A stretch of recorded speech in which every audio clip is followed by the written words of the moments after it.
Lumen Brothers. Light Talk.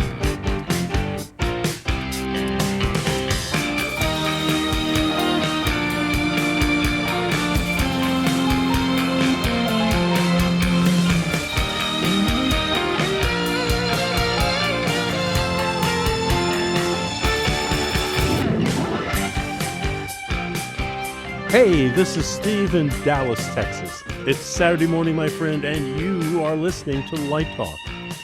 Hi, everyone. It's Hannah from Los Angeles, California, and you're listening to Light Talk. This is Zach making waves in Washington, D.C., and you are listening to Light Talk. Coming to you from New York City, this is Dennis, and you're still listening to Light Talk. I'm not listening to Light Talk. This is David. Coming to you from the beautiful Belmont Shore neighborhood of Long Beach, California. And if you don't already know, you are listening to Light Talk. And we are the Lumen Brothers. And sister. That's right, Hannah. And welcome everyone to episode 463? 463? Absolutely. Oh my God. 463. And today we have an honorary Lumen sister on, Hannah Kerman. She was on our show, about a month ago? 2 months ago? It seems back so in long. November. Yep, back in November. Right. And she's returning to us because she's an expert on the Grammys. So, and the Tonys and everything else. So Hannah's going to be joining us for this very special episode of Light Talk where we're not doing one event. We're not doing two events. We're doing three events. That's right. This past week has been chock full of activity and lighting. First of all, we had the opening of the Olympic Games. Second of all, we did, the Grammy Awards just happened? And then Third of all, we have the Super Bowl halftime show. My God, there's so much to talk about. Our brother Dennis was out in Santa Clara doing the Super Bowl. Hannah was in LA doing the Grammys. Steve was in Dallas just watching them on TV. And I don't know, and I don't know what Zach's doing or what I did, but we watched them all. There's a lot to talk about, and we're going to get to all of this within the next hour. So sit back. And before we get started, though, I just want to remind our listeners that the past two episodes of Light Talk, which were episodes 461 and 462, we featured our interview and discussion with Legend of Light, Bob Dickinson. And that was a terrific setup for this show today because we're going to be talking about broadcast lighting in this show. So let's get started. We're going to start today with the Grammys? Grammys. We'll go from indoor to outdoor. Indoor. Yes, that was indoor-outdoor, wasn't it? So we're going to talk a little bit about it. First of all, what do you all think about the Grammys? Before we toss to Hannah, who was on the lighting team, we should also mention that she didn't single-handedly do the Grammys. The lighting designer was our friend Noah Mitz, and the lighting directors involved were Madigan Steely, Andy O'Reilly, Patrick Boozer, Ryan Tanker, Aaron Anderson, Will Gossett, and Lumen's sister Hannah Kerman. Did I forget anybody there, Hannah? We had a couple of assistants as well. So shout out to James Gallo, Owen Scott, and Morgan Harrington as well. I'll tell you, it was quite a show. Before Hannah tells us how everything was done, do you guys have any favorite moments? I mean, I have one that. Oh my God! Don't get me started. Many years ago, when we saw the first Indiana Jones, and after the first 10 minutes, I said, "Well, I've gotten my money's worth. I'm going to leave now. I don't need to see the rest of this movie." Similarly to the Grammys, when I saw the Best New Artist Grammy sequence, I was like blown away, blown away. It was our own Super Bowl. Oh, my God. 7 performances, boom, boom, boom, boom, boom, starting out with the Marias in that beautiful blue background. The Marias were center stage, but then we cut to Trevor. And then, yes, so Addison Rae was But backstage. Addison Rae was like in the loading dock or something, wasn't it? Yeah, and that was the real loading dock. Oh, I mean, it was just so wonderful, cutting from that wonderful sequence to the loading dock with costume racks moving all around. And the use of all the camera candy on road boxes was wonderful. Yeah. And the little touch with the Grammy cart driving by with all the Grammys on it, delivering Grammys. And then cutting to Cat's Eye with Gnarly. Then you went from the loading dock up to the makeup room in the stage. To add to that, we had a lighting director come in for that as well. Dave Thibodeau worked on the backstage elements. Nice. That was awesome. Well, then when you went into the audience, you had Leon Thomas, which was obviously live. Was the Addison Rae and the Cat's Eye stuff pre-taped? She can't say. She's got an NDA. Oh, okay. I know the answer to that, but I'm not saying it either. And I didn't sign an NDA. Out of respect. I think you're missing something, Dennis. I think what was so amazing about that was starting out in that blue and then going to white, then going to green, then going to red. I mean, using one big it was wonderful. stroke It of was bold wonderful. color. That I think that's some of the best things I've ever seen. I was amazed by it. Yeah, I have a note here about the Marias. I have soft blue palette. Absolutely gorgeous, beautiful ocean video, monochromatic look. Oh, it was wonderful. That wave sequence behind them was so brilliantly done. Who came up with the content? Because it was simple. Yeah, a lot of the content is made by Drew Finley and his team, DFP Productions, I believe is his official name. And then, they work with the artists who might say if they, I don't remember specifically for the Marias if they wanted that specific content, but I think ultimately it ends up in the hands of Drew and his team with the render artists and all of that. Who was the production designer, Hannah? It's Julio. The director, Hamish Hamilton, is a brilliant director. I'm sure he had a big hand in all the visuals and what he wanted presented. Yeah. Oh, definitely. Actually, for the Marias specifically, one of Hamish's assistants, Cameron, played a big part in the directing of that specific performance. You know, going back to what David was saying, the Marias, it was beautiful. It was just a beautiful, beautiful color palette of blue. But then 3 songs later, going into the Leon Thomas sequence in the audience, which was kind of in the round, the wonderful use of red and ambers was just spectacular. And then after that, I was cutting to Alex Warren, was like corridors somewhere in the bowels of the arena. Then when he walks through the audience and he gets on a platform that flies him up to God knows how high into the heavens. Wow. It was out of the ordinary. Yeah. Oh, So It was out of the ordinary. I'm- Yes, it was. I'd love to know when you're approaching a sequence like that takes place across multiple stages and bordering on different venues almost, the way that you're breaking apart the place where the show is taking place. How do you previz for that? How do you prepare for that? Ooh. Yeah, the previz is a whole nother aspect of it. Usually we only previz specific band ads. So like Olivia Dean's performance, which had the big disco floor, like that could have been something that we prevized. For like Alex Warren and Leon Thomas, they did each have special smaller elements, but it was definitely something that we had more time in the room to work on as well.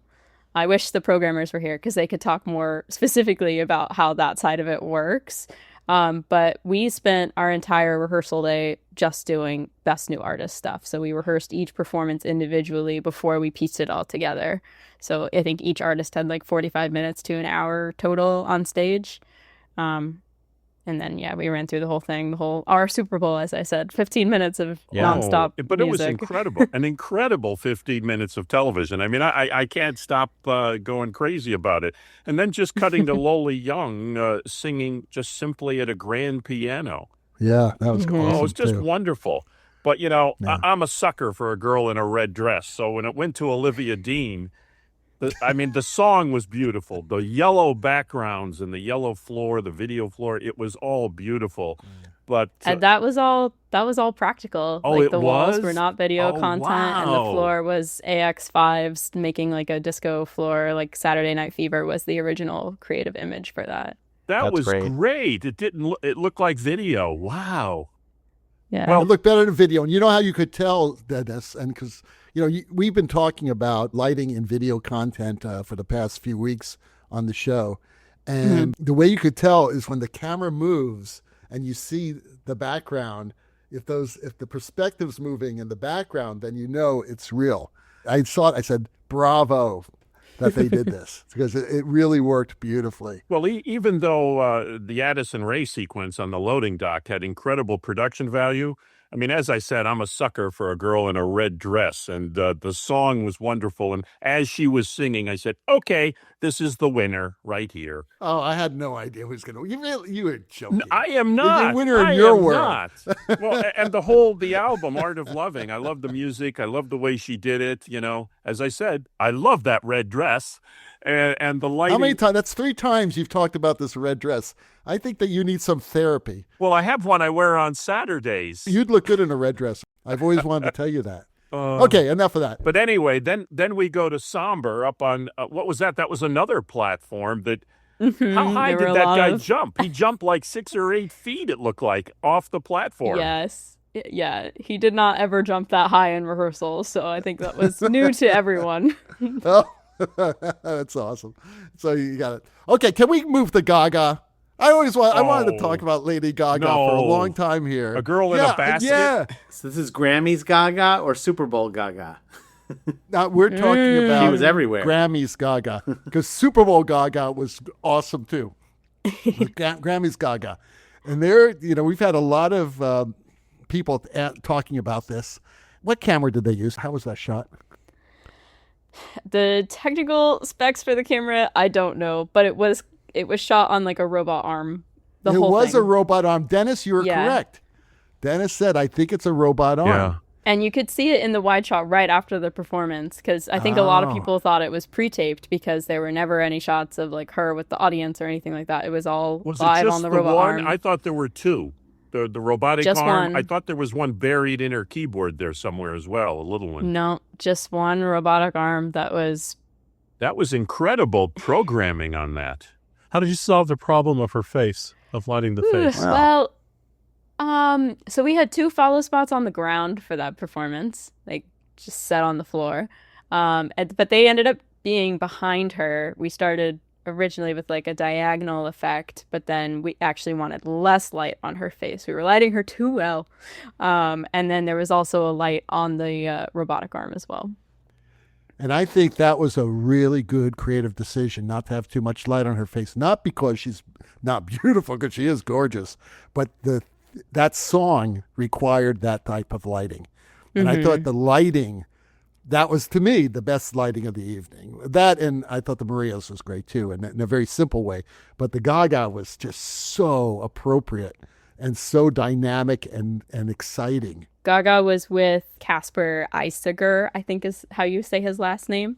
And so he set up a whole MA and like joined the session kind of separately on his own and programmed all of the additional lightings that were there for Gaga's performance. You know what I wonder, David, is the costume designer, because I did a concert performance with Gaga 7 or 8 years ago, and she travels with an entourage of designers. I'm sure she does. I wonder, while they were rehearsing, if there was a costume designer who was like picking away some of the wicker out of the basket to say, oh, we need to open it up a little more here, close it. You know what I'm saying? I think it was perfect. Everybody's making fun of it. I just thought for that song, it was absolutely perfect. But imagine how good it'd look if she were wearing a red dress. Okay. 4 times. I was thinking the He's same mentioned thing. This red dress Yeah, but we're 4 not times. recording now, so that's okay. But No, that's going in, buddy. That's going in. It's good. This is a new drinking game. But all of her work is a combination of music and fashion, and she pulls it off. Whether it's the French Olympics, she always just pulls it off. Did her meat dress count as a red dress? How did you guys coordinate that? Were the consoles networked together or something? Yeah. Yes, they were. Wow. How many consoles in total for the whole show with everything that was going on, plus auxiliary programmers? So Andy O'Reilly programs on the 676, so he had one console and his backup. And then we had 3 MA programmers, which were Ryan Tinker, Aaron Anderson, and Patrick Boozer. And they were all in session together with one backup as well, and then Casper in addition to that. So 8 total. But Wow. I think once Yeah. Casper was done with the Gaga thing, he gets kicked out of the session just for the show flow. We don't want anything to go wrong because of like an extra console and Sure. that sort Right. of stuff. How did you guys approach the Justin Bieber piece? Because I thought that was lit perfectly for what he was singing and what he was doing. Yeah, I mean, we knew he was going to have, a more pared down performance, and we just matched that vibe as best we could. Oh, you did it. You did it really well. I also thought the Bruno Mars pieces, the 2 numbers he did were pretty cool too, and very well designed.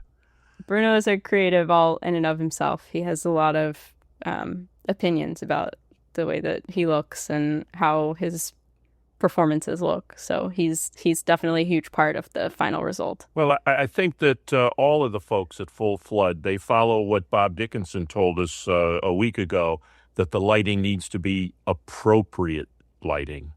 And I think kudos to you folks, because all of the performances were so appropriately done for the piece. Thank you. So when you say that Bruno Mars is involved in how his lighting looks and feels for his performance, take us through what the workflow is for how you involve the artist, or how the artist gets involved and how they see what they're going to see. Yeah, I'll try without like violating anything. We could talk about a made up artist. So we have Fred the guitarist. Fred the guitarist will usually be in the creative calls, which are done more with Noah and Madigan. They interface a lot more with the creative teams that come in on the Grammys. And so Fred might be in some of those phone calls. And he might, have an opinion about what the set looks like, or, what's happening on certain hits in the song, or like how he is lit, if that's like a side light or a front light, like those kinds of things might come up before we get into the room. And then once we're in the room, often there's like a little powwow before the rehearsal starts. Where, Fred will chat with usually the director as well as Noah and the executive producer. And then he'll do a pass. He'll come out into the audience. He might watch it back. He might ask the director to come join him as well. This is all, hypothetical. Absolutely.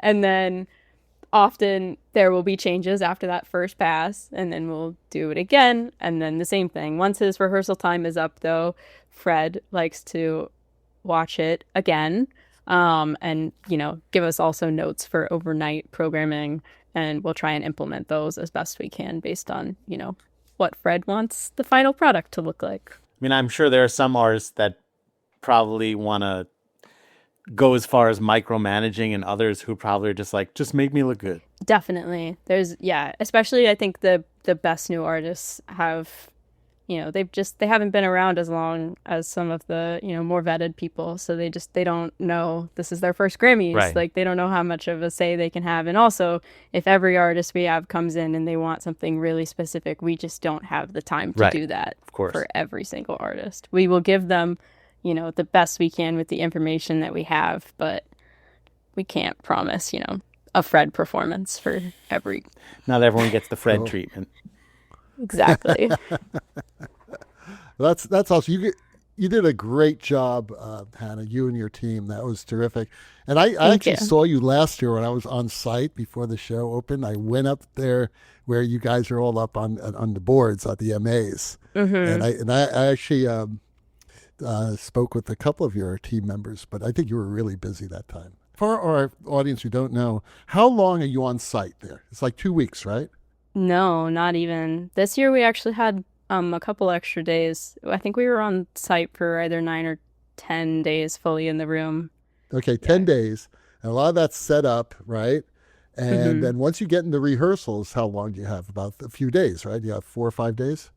Rehearsals start usually on the Thursday before the show. Wow. So that's 4 days. Yeah. That's Which insane. also, shout out to our gaffer, Matt Benson, for doing an amazing job putting all of the lights in the space, and PRG for supplying the gear, of course.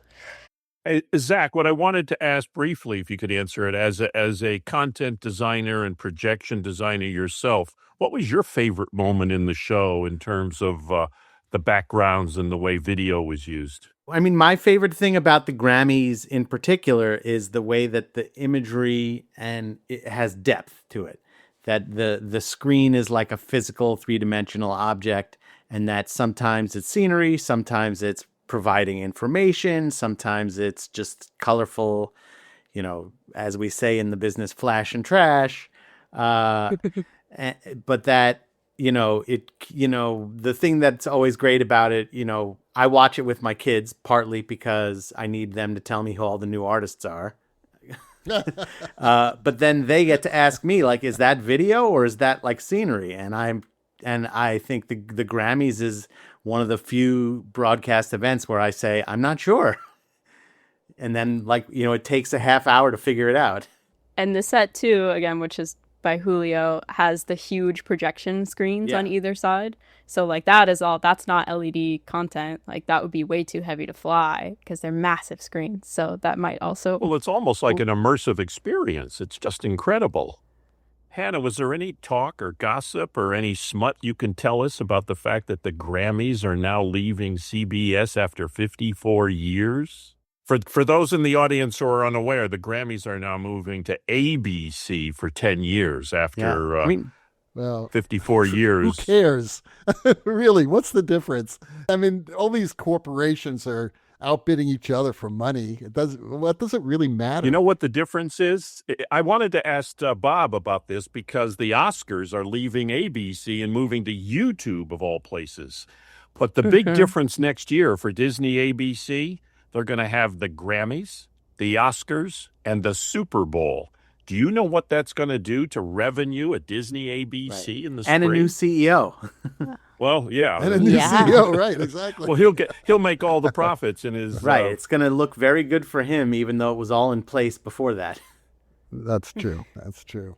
Speaking of the Super Bowl, let's move on to the Super Bowl. Now everybody's saying, Super Bowl, what's the big deal? It was a daylight show. But it looked great.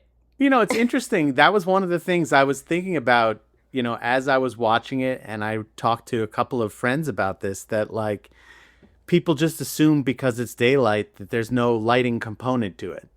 But, I think in some ways, I'm sure it's even harder to create lighting that feels balanced and natural in daylight, because you can't get away with the sort of artificial feelings that you can in the dark. That's a very good point, Zach. However, just recently, a shot from the audience, actually from the stands, was produced of the entire show in real time.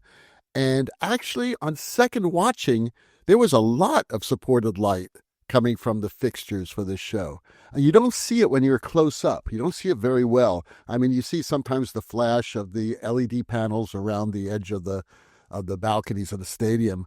But from a further out perspective, you actually see there were quite a few light cues. In addition to that, you had these guys with LED panels all over the place, and the choreography along with the camera people who were moving around the set to make sure that there was really good front light on Bad Bunny and some other performers in the show. So actually, it was pretty well done and very, very impressive. So check out that video. I'm going to put it up on the Light Talk Facebook page. Can we talk about the concept about the show itself? Are you talking about the halftime show or the Super Bowl? Yeah, the halftime show. No, we're talking about the halftime show. Because this is a football game after all. It is a football game, and it's well lit. Obviously, there's a lot of political things going on here with Bad Bunny and people who get triggered very easily because it's un-American. Speaks of horrible things. Yeah, the people think that he speaks of horrible things like peace and love and respect and patriotism and honor. And How awful. Right. How terrible. I mean, it's funny. We don't like getting political on this show, but we've reached a point in our country where, come on, okay? That's just going on because a t-shirt. you're a different color, or you have an accent, or you live in a different area of the country, or you live in some island like Puerto Rico, these people actually think he's not American, okay? That people would say, well, we're going to have an alternate halftime show because we can't watch a halftime show in Spanish. Well, that's the key there. I think no one had a problem when it was Coldplay. No one had a problem when it was The Who. No one had a problem when it was Jennifer Lopez and Shakira. But when you have an American who speaks Spanish, that's when they have a problem. Well, he also speaks English. Yeah, of course. All right. And he's an American. He's a U.S. citizen. Everybody in Puerto Rico, U.S. citizens, okay? And it just shows ignorance, and it's really a shame. But they had this alternate halftime show that they had to have, and it's so funny. I recommend that our listeners watch The Daily Show from this past Monday. Yes. And Jon Stewart, for the first 15 minutes, does a review of that halftime show. And it is so amazingly crazy and ignorant. So I just want to say right now that I thought that this halftime show, I was at a big Super Bowl party. I was at a crazy Super Bowl party, and there were a lot of people there. And I've seen every halftime show since Super Bowl I, when I think they had Up With People. Up With People did about 20 years. I know. Up With People, they were big, right? Yeah. But it was a marching band and Up With People or something like that. This was definitely in the top three. Definitely the top three. And I think what really brought it, not only with the performance and the incredible design of it, but also just the spirit of it was so beautiful and so uniting. So uniting. There's nothing more American than that. So bravo to the producers, and bravo to Bad Bunny, and bravo to everybody, to, of course, our friend Bruce Rogers at Tribe, to produce such a beautiful, incredible show. And then to actually pull it off, to pull off what they wanted. Because there's one funny thing about this. In the very beginning, when they're getting things on stage, they have 7.5 minutes to set this thing up. Okay? And there's a lot of restrictions. So a lot of people are learning a lot of little things that Bruce came up with that to get around these restrictions. One of the restrictions is a weight restriction, that you can't bring too many carts into the field because it's going to damage the field. So what does he do? He wants like 300 trees. You make them costumes, you put them on people, and the people walk out. They're trees. Just incredible ideas to actually pull this off.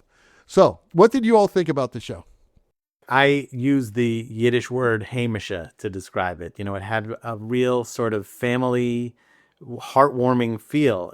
I will say, one thing that's interesting that Ellen could tell you about if she were here is for many, many LDIs and some NABs and Infocoms and other trade shows that she and I have helped put together. In the late 2010s, we did a lot of discussion about little screen, big screen. How do we balance, creating something that satisfies the live audience as well as television, the live audience as well as someone who's filming it for their phone for Instagram. I think that we've gotten to a place now where while I enjoyed this thoroughly and enjoyed the spirit of it, I have a feeling that for the majority of the people in the stadium, it wasn't much of a show. Because it felt very clearly like it was designed, choreographed, and performed for the television camera.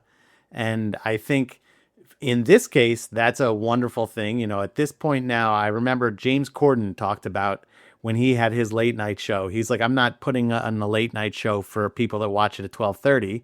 I'm putting on a late night show for people that watch clips on YouTube the next day. And that this show probably will live on TikTok and Instagram and YouTube far more than the millions and millions and millions of people that watched it live. And so, of course, you want to create something that's going to last for eternity on the internet. And I think that he very, very easily earned his $671 when he got paid at scale to perform in the Super Bowl. You know, you think about it, is we have moved, I think, even beyond the phone in your hand. I've never been to a Super Bowl, but I've been to a few games, and it seems to me that people are staring at the Jumbotron almost constantly. They're not looking at the field anymore. And, you know, I mean, that's a good thing for the people who have the $40 seats who can't see anything. I mean, so I bet the Jumbotron experience with Bad Bunny was every bit what the television experience was. I mean, it was very cool the way they integrated the Jumbotron into the camera shot several times. I really like that. End, especially at the end. But you're right. They had other things flashing up throughout the show on the Jumbotron. Yeah, I understand, Zach, what you're saying. It's a different way of presenting. And I think that the power of all those vignettes that he travels through, that journey of life that he travels through, was so powerful. For sure. And so intimate. It's, you know, it's like a different type of show. It's not like Lady Gaga out there doing this giant thing, you know, which is cool too. And, you know, we've had like 59 of those. But we have these little tender moments of him handing the Grammy to that child, or the two people who got engaged and then married, you know, all those wonderful moments of humanity. Yeah. That I don't know if you could do that on such a huge platform. But so I think actually in this case, the small, you know, video frame really helped. Absolutely. It really did. It felt very differently, didn't it? It felt very different. I mean, the men playing dominoes, there was something about it that was not, as David says, a rock concert. There was something very kind of emotionally connecting to human beings, which is, you know, it's kind of fun if you go back and watch it again, because I didn't see it the first time. If you go back and watch it again, before he flips the football around that says, I think, together, he takes a little look at it to make sure he's flipping it the right way. I didn't notice. He just double checks. He double checks before he turns that thing around. So it's not he is no upside dummy. down. Yeah. He's a really smart man and extremely talented. You know, Very smart man. Can I just counteract Zach's point a little bit? I know that like Bad Bunny, when he did his 31-night residency in Puerto Rico, like made a huge effort to make sure that tickets were affordable for people in Puerto Rico to come see his show. The Super Bowl is one of those things that if you are in the room, that means you probably have, you know, cash to spare to buy a ticket to a very, very, very popular game. And so, I don't know, even though there were parts of the performance that might not have catered to the people in the room, there were far more people watching it through their friend's house at a Super Bowl party, where that is just way more accessible. Yeah, to I the totally rest of the understand world. that. 138 million people watched the Super Bowl halftime show. And that is in contrast to the almost 5 million people who watched that MAGA bullshit show on the other channel. Yeah, I was just saying that, like, from the perspective of how, as recently as 10 years ago, we as designers had to sort of juggle that and, you know, walk that tightrope. For sure. And now they're just like, just go for it for the TV viewers. And I think that there are events that it still warrants that, but I think also Bad Bunny is more about, you know, showing it to the people that couldn't be there than the people that were there. And I think, to his credit, the thing that Bad Bunny probably was trying to do, which worked perfectly, is in my house, we sat at our dinner table for 2 nights in a row and unpacked what did everything look like? What did it mean? You know, it wasn't just like, wow, that was cool. It was like, what did the 64 mean on his shirt? Did you know that that woman who had the bar in that scene has the last social club in Brooklyn and she's still alive? And so it was just like all the Easter eggs. Yeah, it just spurred endless conversation. And, you know, as artists and theater makers here, I think one of the things that we all strive for is to do things that continue the storytelling after the event is over. And it totally did. It's hard to attack Bad Bunny when the last words, or almost the last words out of his mouth, is "God bless America." For sure. Bingo. I think one of the things, we talk about this show and about how wonderful and all the elements.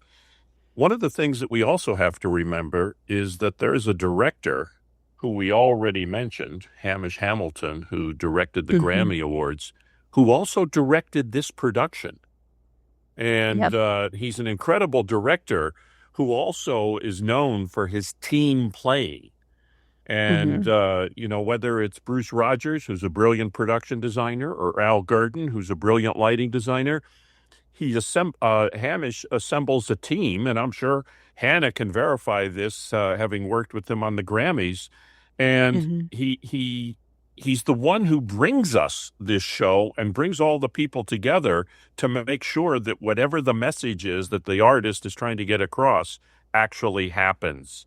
And I'll tell you, he does that in that television production. Because I was on the Hamish. Hamish. I was on the 10-yard line and I saw nothing. My only bit of aggravation was my stomach was being blown out by all the speakers all around me. But the show was directed and brilliantly produced. And I'm sure all of the camera work was completely scripted. Like they had to rehearse it to a T. I can imagine Haley, the AD, like counting in my head and telling, the Steadicam operator to go in now, like go, go, go. Like I can hear it, And that's one thing you really appreciate when you watch that wide stadium shot I was speaking about earlier. You can see all the camera crews moving around, the mics, the lighting, the handhelds, all that is brilliantly choreographed. How the extras move in and out in different parts, to make their entrances and exits and how they prep. It really is a very, very good lesson in stagecraft and choreography, something that every theater person and people in broadcast should watch. That one sequence when he falls through the roof, and he goes into the house, which obviously was pre-recorded, and then he walks out the door, which went back to live, was seamless. It was absolutely seamless. I mean, people with trained eye, we know how they would do something like that and do it safely and without any problems. But that was just beautifully done. I may be wrong, but I assumed that was that little segment. You're not of 4 wrong. seconds. There was one tiny thing that I noticed there, which was it went to a different frame rate when he was inside. So it was 30 frames, and then it went to 24, and then back to 30. Yeah, and the other thing was he had a lot of dust on him when he was in the house. And he walked out, and he had no dust on him, and he was doing this. And I was like, okay, that's funny. But nobody picks that up unless we're... It could very well be, it could have been done at the dress rehearsal, because they did actually shoot and tape the dress rehearsal. Right. But one of the crazy things, it's an open-air stadium. My hotel was right next to the stadium, and I could watch all the lights flashing and everything, but we didn't hear a damn thing. And I found out later on, all of the people involved in the shows had IFBs in their ear, and they did the whole thing without playing any music, audio level. It was all through people's ears. But do you know how many hundreds of people were involved? That's a lot of stuff. Yeah. And even a couple days before, I mean, I was there for 14 days setting up all the studios for NBC Sports. All the lights were hung. Everything was done. And we were watching them program all the camera candy around the stadium. And at 5 o'clock or 4 o'clock, they would throw everybody out of the stadium who wasn't involved with the halftime show because they wanted it kept totally secretive. Nobody knew anything about what was going on. I joked with our sister Ellen. I said, it's like they're making weapons of mass destruction in there. But they pulled it off, and it's an incredible undertaking, just astonishing. All those wagons of scenery and all those, I think there was like 200 people in Bush costumes. They were all out in the parking lot. Oh, yeah. And then they had like 2 or 3 minutes to hustle everything into the loading dock and out to the field. It's absolutely insane what they accomplished. Yeah, 7.5 minutes. Is there a time lapse anywhere of it? Yeah, I think you posted it on... Oh, I got to look that up. I posted it on our Facebook group. Okay. And I remember when I first met Bruce years ago when they were doing the Who halftime show, he showed me a time lapse of that setup. Yeah, I remember that. And that was, to me, was amazing. But that was like, I don't know, 12, 15 years ago. Now it's like, it's even bigger and it's even faster. So it's a circular LED floor. Yeah. Right. And the only way they can get it in through the tunnels is they had to have pies that were no wider than like 12 feet at their largest parts. So it was made up of like 10 pieces.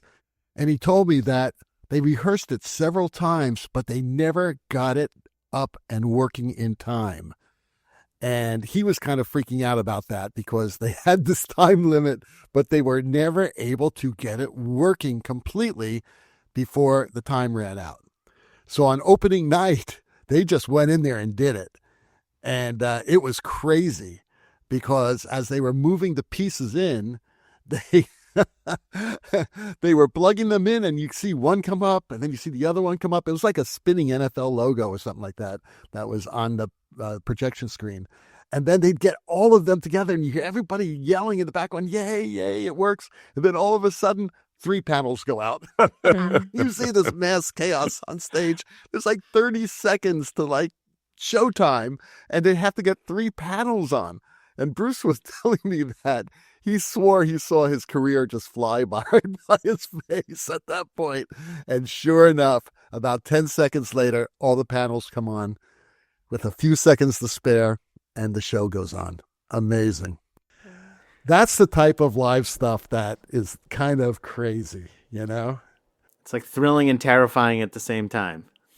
It's thrilling and terrifying. And on that note, let's move to the Olympics. My favorite time of 4 years. I love the Olympics. I love them. I love everything about the Olympics. And my favorite is the Winter Olympics. And guess where they're having it? In Milano, one of my favorite cities in the world.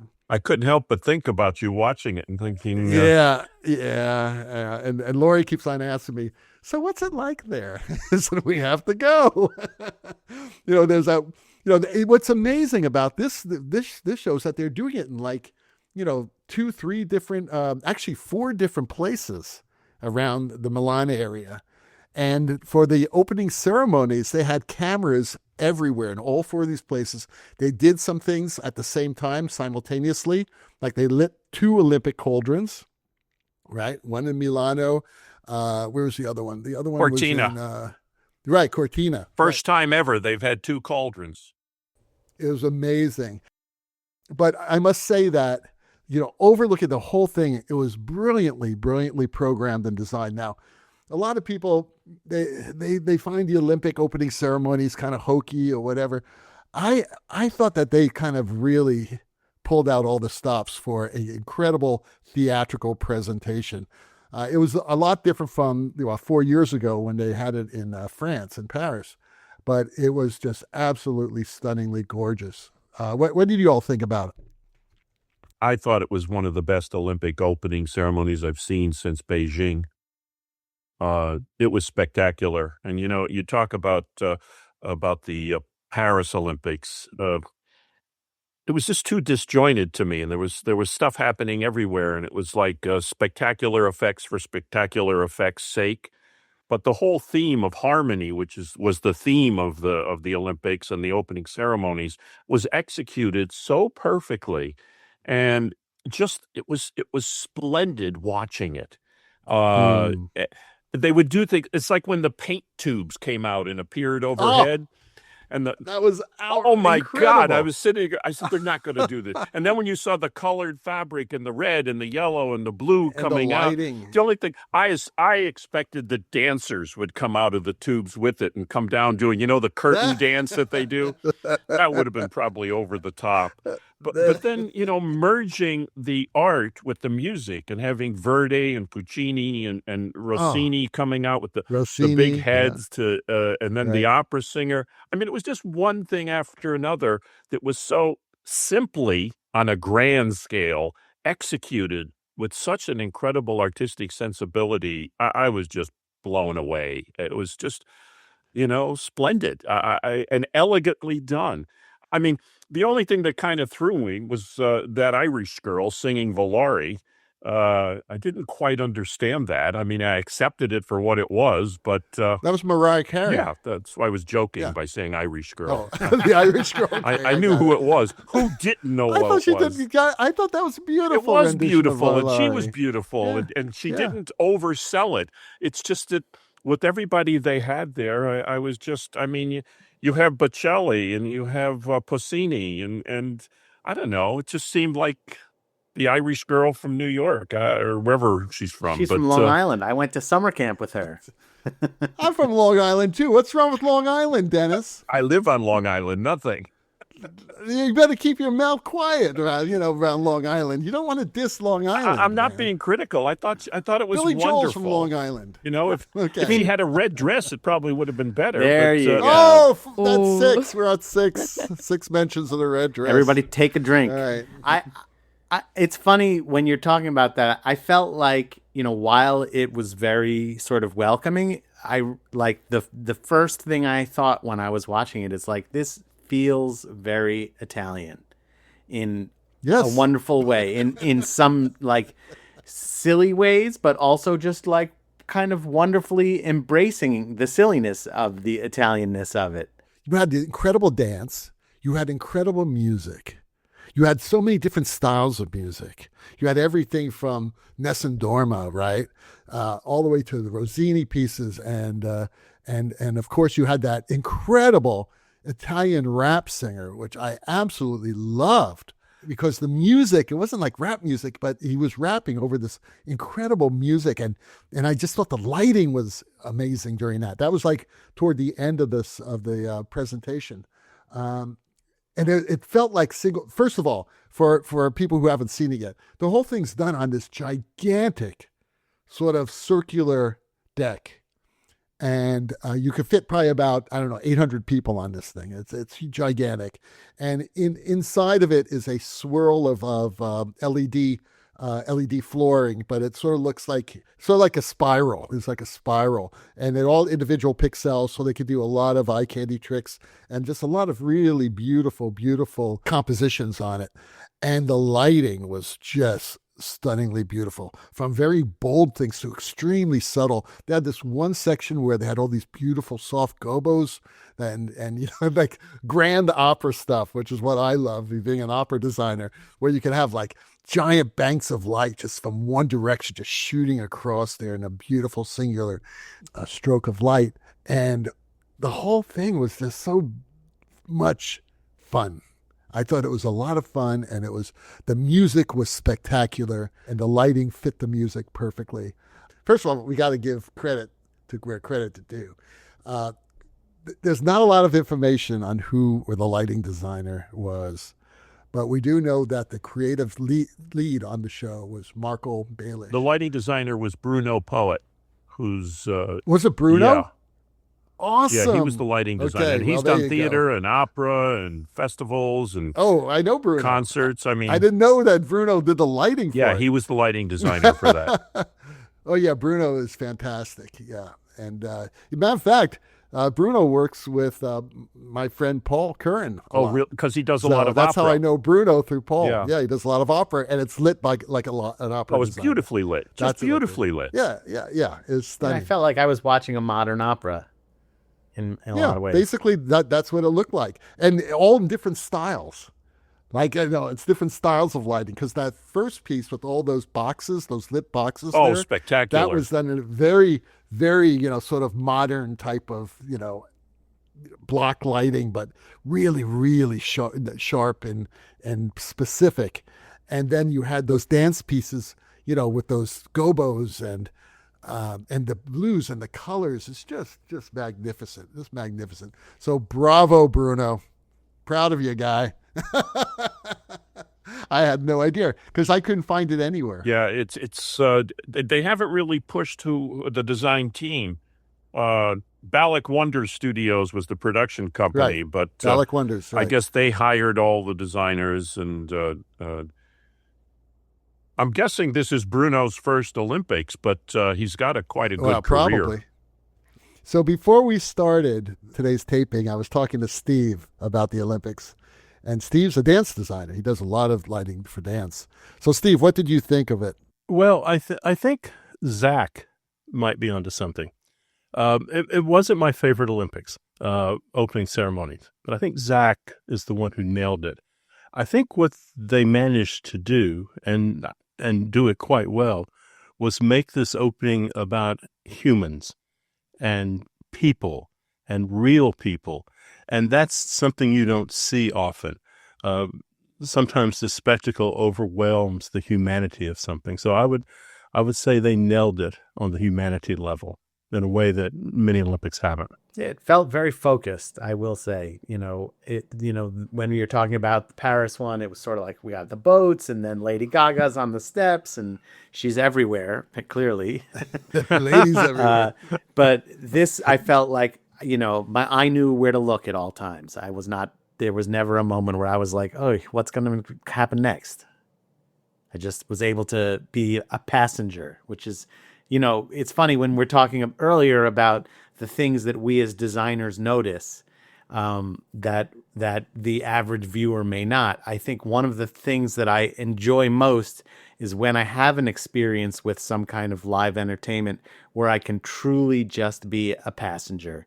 And I'm not looking for something, and I'm not, expecting some tricks or gags or waiting for some moment, like when people talk about the effect of that movie Groundhog Day, people who went to see it that had no idea what it was going to be about. And so they didn't have expectations. Because sometimes when you have expectations, or you go, oh, this guy, his gag is that he always does such and such a thing. You go in there kind of forming an opinion in advance. And so being able to just truly be a passenger, have my eyes guided by the television broadcast director and the live event designers, so that I can just sort of enjoy things as they, happen before my eyes and unravel, it's a great experience in that way. So on a scale of 1 to 5 bass guitars, how many bass guitars do you give it? 4. One of the things that we didn't talk about that I'm a total sucker for is when you use the audience as lighting. And there was all kinds of pixel mapping in the audience in the stadium, and I'm a sucker for that. And it works so well on television too. You could almost argue, given the way we do things today, and I'm not saying they did, but they disguised it quite well. This was kind of a low-tech opening. Technology did not get in the way. Technology was not center stage. It did what it had to do, and it was kind of invisible. Yeah. Even the rings, which were obviously flying, they were kind of low-tech. Yeah, but they looked really beautiful. Very Italian. They were elegant. They were very, very Italian, but very elegant, at the same time. And some of the fashion was very Italian too, but they were in Milan. I mean, that's like the fashion center of the world. So it brought me back to that scene in National Lampoon's European Vacation when they lose all their clothes and they go shopping in Milan. And I think they ended up with some clothes that look just like those costumes. Pretty much. But it was beautiful. Again, I love the Olympics. I come in, I want to love it. Okay. And I do end up loving it. So it was great. And I'm going to watch as much as possible, as much as I can in the next week and a half. And just to touch upon what we talked about at the very beginning of the show, I know we don't like to get too political, but it's just so nice to have a bunch of events that locally and globally just kind of unify us. Right. To have these things where people from all different cultures all over the world just come and, they're united by ice skates or guitars or a football. Right. Or competition. Yeah. Yeah, all this stuff, and they represent their countries, but as that's the whole idea of the 5 rings. You know? It's a whole. We create it. It is incredible to see what some of the athletes can do too. Like Amazing. they train their whole lives for that, and it's cool to put them center stage. Right. And I think this year we have the oldest and the youngest of all time competing in the Olympics. Really? Yeah. Wow, I didn't know that. Who's the youngest? Is it somebody like a 15-year-old? I can't remember what their sport is. Ice skater, maybe? It's either ice skating or skiing. Crazy. Yeah, nuts. Well, I can't believe we covered 3 major productions in 1 hour. And I know there's a lot more we could talk about on these shows, but I think just for time's sake, we're just going to have to end it here. Hannah, what's next on your agenda? What are you doing now, or what's coming up? Next up is the Oscars with Bobby Dickinson. Oh, little Bobby Dickinson. I'm going to see Bobby in Palm Springs this weekend. Oh, so fun. I'm pretty excited. Yeah, for the Modernism Week, we're going to have a brunch together. When you're there, David, you should ask him about the Olympics that are going to be in Los Angeles. I would think that Full Flood, one of the leading lighting design companies in this country, will probably be doing the halftime show. Yeah, that would be cool. That would be cool. I will. And of course, for our listeners, don't forget to go back and listen to episode 451, Escape to Cafe Brazil, when we had Lumen sister Hannah Kerman as the guest. That's right. That's right. It's so great to have you back, Hannah. Thank you for having me again. And listen, if you ever get the urge that you have something to say, just give us a ring or email us. We'll have you on again. You are a charming, lovely person and really smart designer, and we're really honored to have you here with us. So thank you very much. Thank you for having me. All right, let's take it out. Well, the rocking sounds of the Luminoids tell us that once again you've spent another morning listening to Light Talk. You can hear our show on just about every podcast site out there. Check out our website at lighttalk.org and be sure to follow us on Facebook and subscribe to our podcast. That way you will not miss a second of Light Talk insanity. No guarantee is offered regarding the accuracy of any statements or opinions made on this podcast. However, if you do decide to litigate, you will have to deal with me, Snoot from the Snoot Group.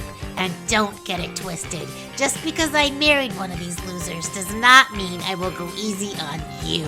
So don't with me. This witty hour of badinage has come to you from the Belmont Shore neighborhood of Long Beach, California, Los Angeles, California, Washington, D.C., the Lone Star State, and the entertainment capital of the world, New York City.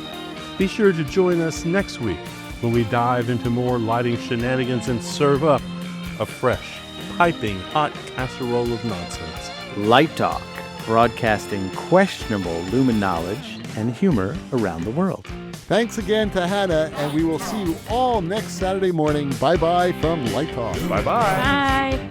Bye-bye.